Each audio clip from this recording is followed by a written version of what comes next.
Hello, happy Monday morning, everybody. Totally meant to do this yesterday, but I was too busy selling my clients an awesome house. Found this great off-market opportunity for them, and they went for it. One showing, one offer. We're going to see a lot more of that going forward, but stay tuned midweek when I write my What the Future of Toronto Real Estate Looks Like update. There's some interesting stuff that I've put together there over the weekend. But anyway, let's get into how the market is shaping up during week 9 of the way we are now.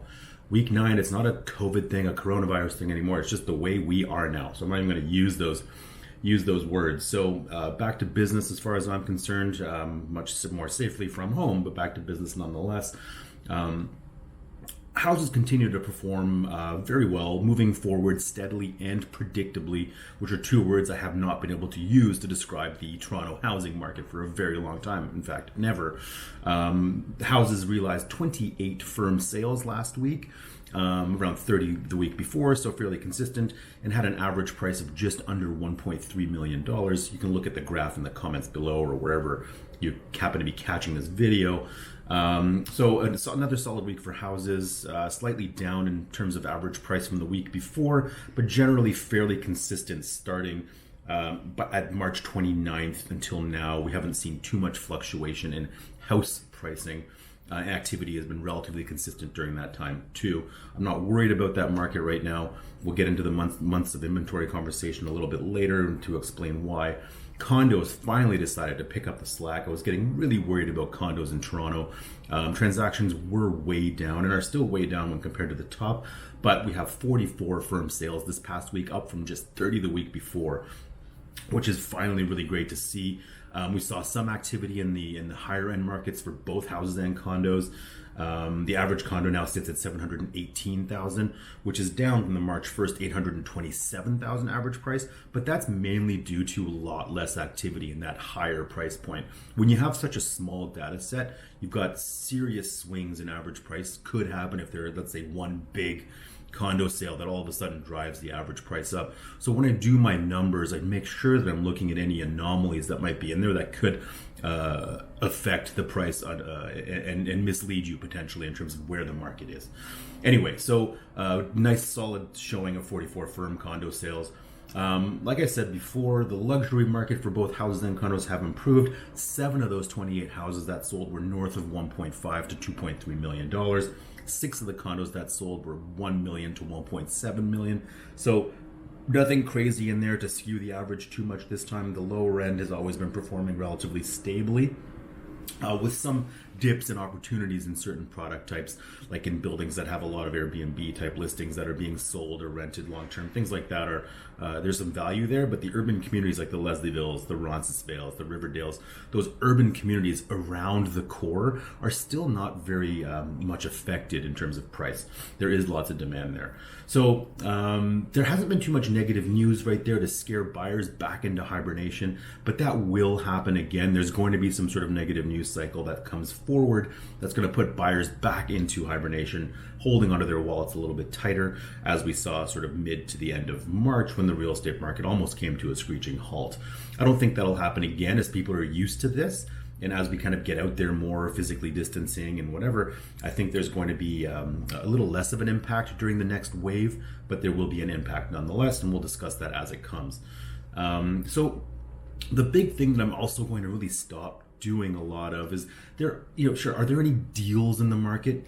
Sure, but what I consider a deal is, having more than 5 minutes to decide if I want to buy a house or not competing with 20 other offers when I'm trying to buy a house or a condo. So, I consider a deal not having day over day or week over week gains on the exact same type of property that we've been seeing. So yeah, there are deals and more opportunities to get into the market with less competition at more predictable and manageable prices, but you're not going to buy a house for like pre-2015 values. You just don't see that.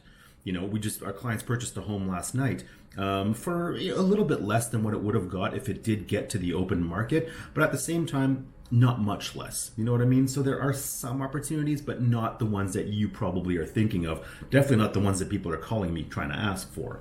So anyway, case by case, I've got some clients that are out there looking and they're getting them, but there aren't too many crazy deals out there right now. But let's talk about months of inventory. This is where it really gets interesting. With houses, they're currently being absorbed at a rate of 198 houses per month. Houses were being absorbed at a rate of 298 houses per month for the 12 months prior to COVID. April realized 157 firm sales. So that's almost half of normal sales activity.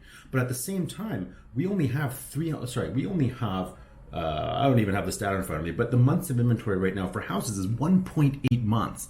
And if you remember, last week we talked about what economists consider a healthy amount of inventory. It's anywhere from 3 to 6 months. So right now, with only 1.8 months of inventory based on the number of sales in April, you can see how sellers are still pretty much in the driver's seat in most cases. In fact, for houses specifically, there were 15 of the 28 houses sold with multiple offers over the asking price for a number that we assumed they would sell for. 7 of the 44 condos did the same thing. So there is still demand in this environment because there's just not enough listings on the market. Now imagine if buyer confidence returns even more. With only a few houses to show them, I mean, that 1.8 months of inventory could come down dramatically, which could create another big shift into a seller's market for more than the houses that are currently in that kind of environment. So anyway, not to kind of dig into this too much more, but with condos, 4.7 months of inventory.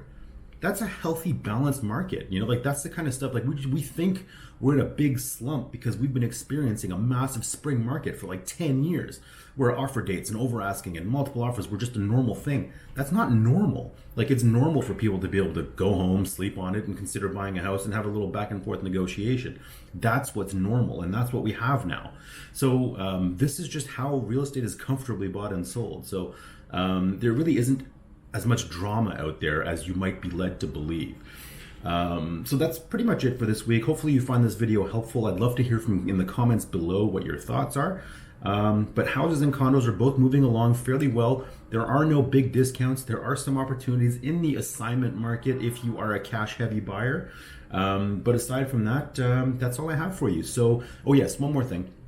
I'm not going to be reporting monthly data anymore. The market moves way too fast. By the time monthly stats become available, they're irrelevant to you as a seller or a buyer who's currently active in the marketplace. So I'm going to continue this regardless of what's happening out there, day to day, week to week, trend reporting. I think that's much more helpful and it's much more effective to those of you that are out there transacting. So as always, follow me, Instagram, 𝗵𝘀𝘀, Twitter, 𝗵𝘀𝘀, Facebook. Look me up. I'm right there. Thank you so much. I'd love to hear from you down below. Bye-bye.